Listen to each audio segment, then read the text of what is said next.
पलकें सिर्फ आँखों की ब्यूटिफिकेशन के लिए नहीं होती हैं, ये हमारी आइज़ को प्रोटेक्ट भी करती हैं और इनमें कुछ ग्लैंड्स होते हैं जिनकी सिक्रीशंस हमारी आइज़ को सेल्फ लुब्रिकेट करती हैं।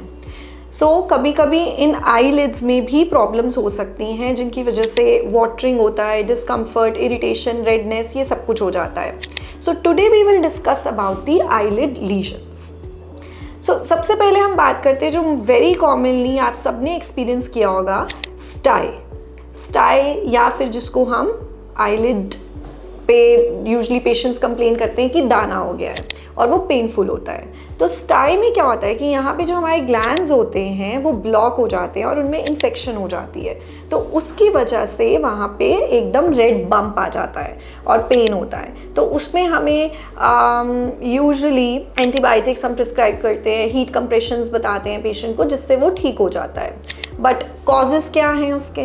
कॉजेज़ में कई बार आता है कि अगर अनकरेक्टेड रिफ्रैक्टिव एरर है, पेशेंट को चश्मे का नंबर है वो नहीं लगा रहे हैं, वो स्ट्रेन कर रहे हैं आइज़ को और अपनी आइज़ को रब कर रहे हैं विदाउट हैंड वॉशिंग, या कहीं पे भी हाथ लगाया और फिर अपनी आइज़ पे हाथ लगा लिया, तो वहाँ पे लिड्स पे इन्फेक्शन हो जाता है और जिसकी वजह से वहाँ पे बम्प बन जाता है।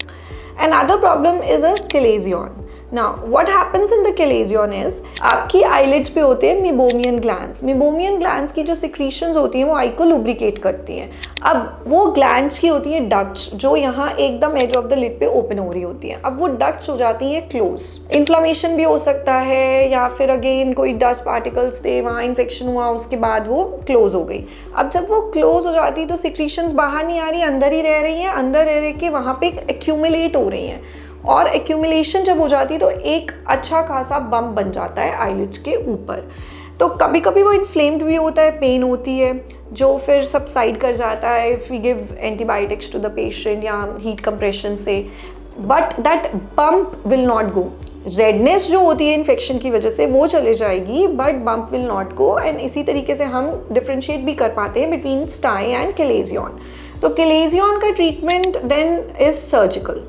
उसमें हमें फिर आँख के अंदर से यानी अंडरनीथ योर लिड के अंदर से हम एक इंसिजन देते हैं और वो सिक्रीशंस जो सारी इकट्ठी हुई हैं उनको हम बाहर निकालते हैं and then that incision heals itself और वो जो चलेजियन बम्प आ रहा होता है वो भी हील हो जाता है।